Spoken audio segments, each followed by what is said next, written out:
أعوذ بالله من الشيطان الرجيم بسم الله الرحمن الرحيم بسم الله الرحمن الرحيم الحمد لله والصلاة والسلام على رسول الله وعلى آله وأصحابه ومن تبعهم بإحسان إلى يوم الدين وبعد إخوتي في الله عزني الله وإياكم. Pembahasan kali ini seputar tata cara beriktikaf. Yang pertama, tempo dalam beriktikaf. Tidak ada batasan tempo dalam beriktikaf, sebentar atau lama. Syariat tidak membatasi berapa lama dalam beriktikaf. Sebagaimana keumuman firman Allah Subhanahu wa taala, "Wa antum 'akifuna fil masajid." Dan kalian beriktikaf di masjid. Maka sah i'tikaf seseorang walaupun 1 jam ataupun sesaat, yang mana dia isi i'tikafnya itu dengan ibadah-ibadah dan khusyuk padanya, atau dia duduk di masjid dengan niat beriktikaf, berzikir, tumanina, khusyuk dan seterusnya, atau duduk di masjid antara 2 salat sambil menunggu waktu salat. Sebagaimana ijma' para ulama bahwasanya tidak ada batasan tertentu, batasan paling pendek atau batasan paling panjang dalam beriktikaf.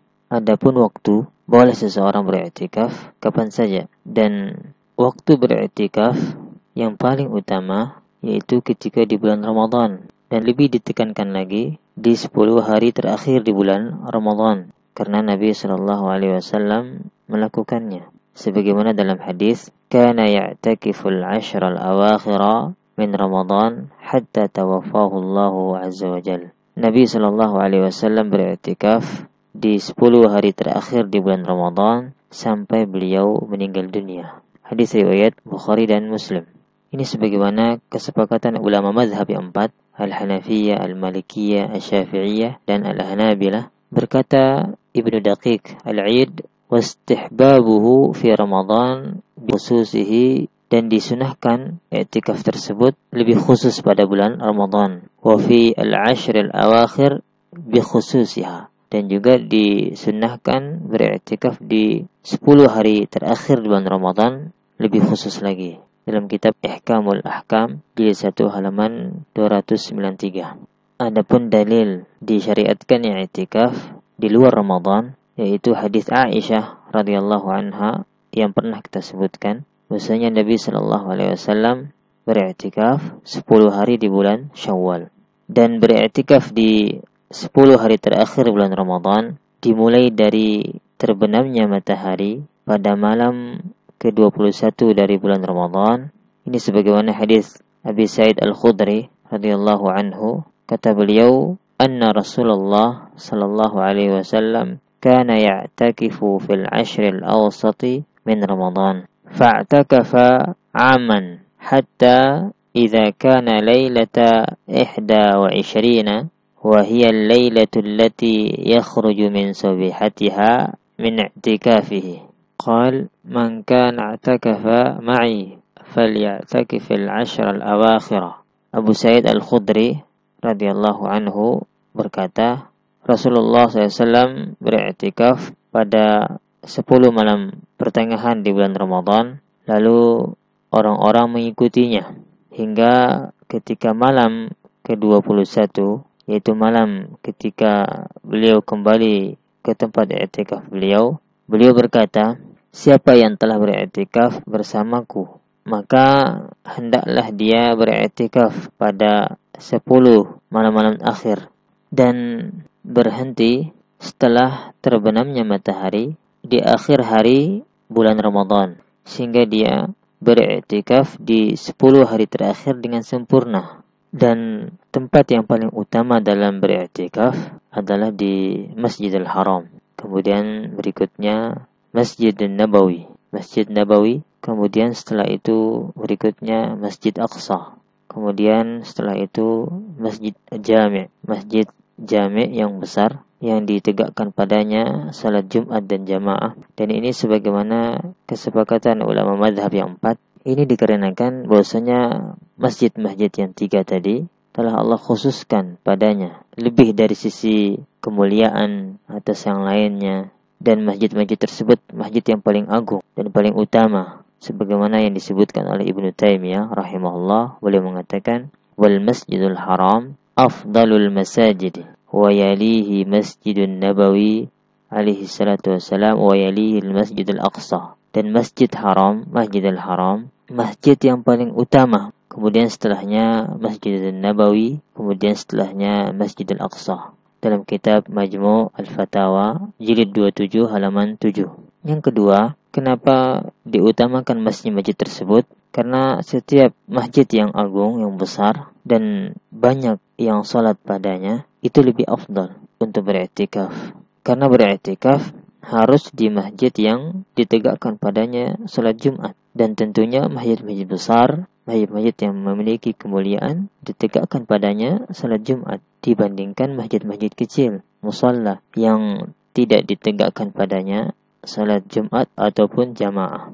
Dan apa yang disunahkan untuk dilakukan bagi orang yang beriktikaf?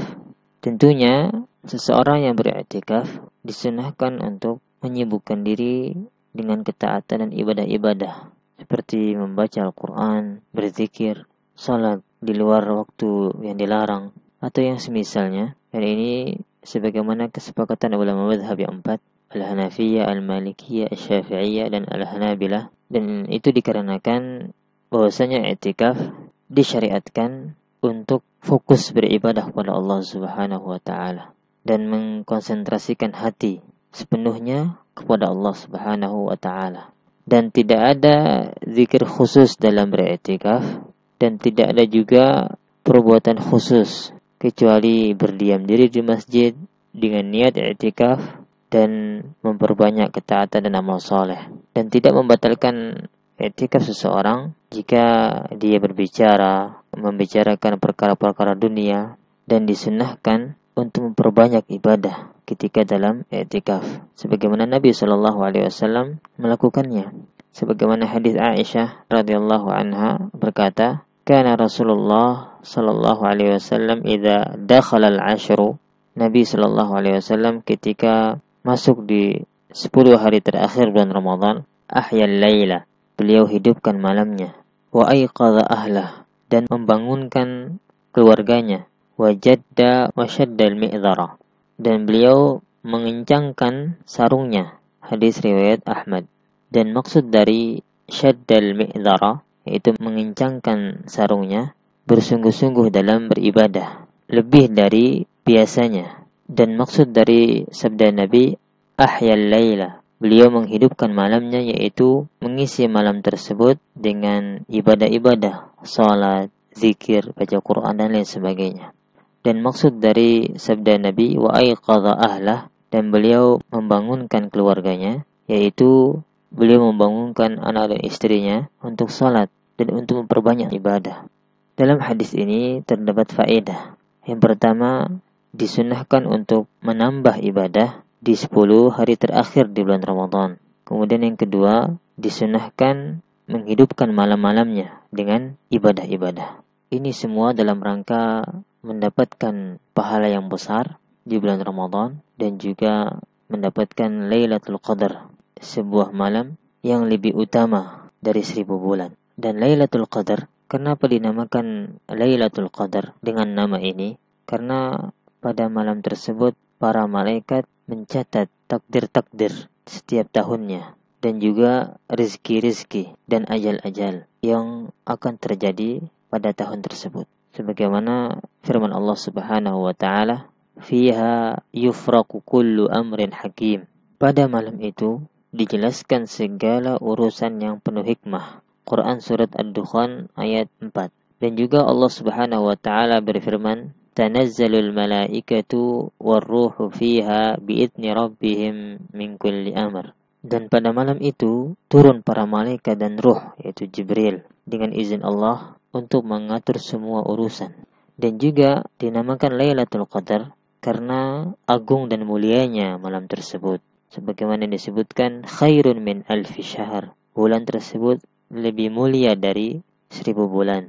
Adapun waktu Lailatul Qadar, maka sebagaimana pendapat yang sahih dari para ulama, bahwasanya Lailatul Qadar terjadi pada malam-malam ganjil di 10 terakhir di bulan Ramadan. Ini sebagaimana hadits Aisyah radhiyallahu anha, bahwasanya Nabi sallallahu alaihi wasallam bersabda, "Taharrau lailatul qadri fil witri minal ashril awakhiri min Ramadan." Carilah Lailatul Qadar pada malam yang ganjil dalam 10 malam yang akhir dari bulan Ramadan. Hadis riwayat Bukhari. Maka seorang muslim hendaklah bersungguh-sungguh di 10 hari terakhir bulan Ramadan seluruhnya, karena malam Lailatul Qadar tidak dikhususkan pada malam-malam tertentu di setiap tahunnya, dan dia berpindah-pindah pada 10 hari terakhir bulan Ramadan. Bisa jadi tahun ini di malam 27, tahun depan 29, ataupun tahun depan 21 dan seterusnya. Dan tidak ada perselisihan para ulama dalam hal ini, dan ini sebagaimana qaul jumhur para ulama, mayoritas para ulama, sebagaimana yang disebutkan dalam kitab Syarah Sahih Muslim jilid 8 halaman 57. Wassallallahu ala nabiyyina Muhammad wa akhiru da'wana alhamdulillahi rabbil alamin.